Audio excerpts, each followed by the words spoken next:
So I think we need to start right there with the markets because we do have a very big hour. We are awaiting those earnings from Oracle. So let's talk a little bit about that. We've got a bull-bear debate to kick off this hour. Our bear, Eric Johnston, Cantor Fitzgerald, head of equity derivatives and cross assets, and our bull, Jack Ablin, Cresset Capital founding partner and CIO. Good afternoon to you both. We keep talking about the fact that the S&P has now exited bear market territory, up more than 20% since October lows. A lot of calls that this is the start of a new bull market. Eric, how do you see it?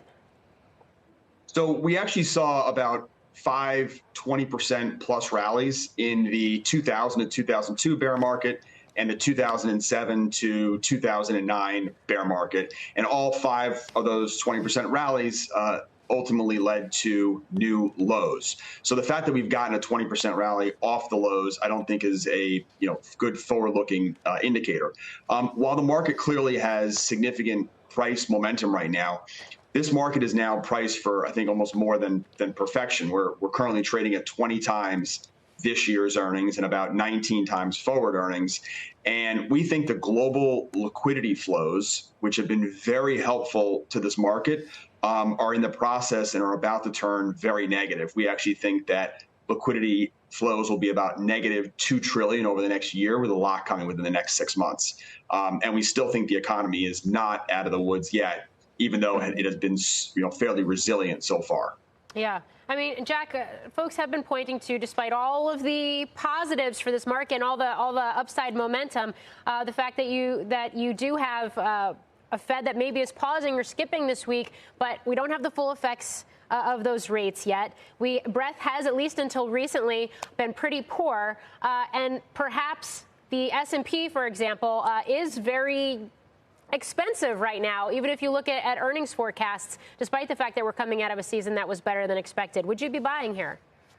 Yeah, I'd be buying. I'm maybe not buying the largest companies in the S&P, but let's take a look. The Fed has raised rates 10 times, and now we have the banking turmoil piling on top of that, creating a lot of liquidity disruption. I think if you take that and look at the fact that the time lag between a peak in Fed funds and a subsequent trough in inflation is somewhere between 1.5 years and 3 years. At some point, the Fed is going to have to say, all right, enough. Once that happens, we believe that will then trigger a rollover in the dollar. We'll see gold continue to rise, and a lot of the lower valued players that have not kept up with the S&P, like quality small caps, international, particularly Japan, will lead the way higher. So no, okay. I'm not banging the drum here, flapping my arms for 20 times PE, but I do think that international in general trading at half the valuation of the S&P 500. Eric, you've been bearish for a while, right? I mean, and the market just has kept going higher. So it seems like there's danger in that position. What did you get wrong up to this point that perhaps tempers the bearish argument about where things should go from here? Right. So we've been wrong the last 6 months. We've gotten about a 9% rally since we resumed our bearish view. To be fair, it's in the context of a multi-year performance that's been, frankly, excellent on both the upside and the downside. What's kind of propelled this market over the last 6 months, I think, is 3 different things. One is the budget deficit. So the budget deficit is $2 trillion this year, which essentially is a $2 trillion stimulus package. And it's happening for a whole host of reasons, but essentially the private sector is getting about $2 trillion more than they're paying in taxes, which has been stimulative.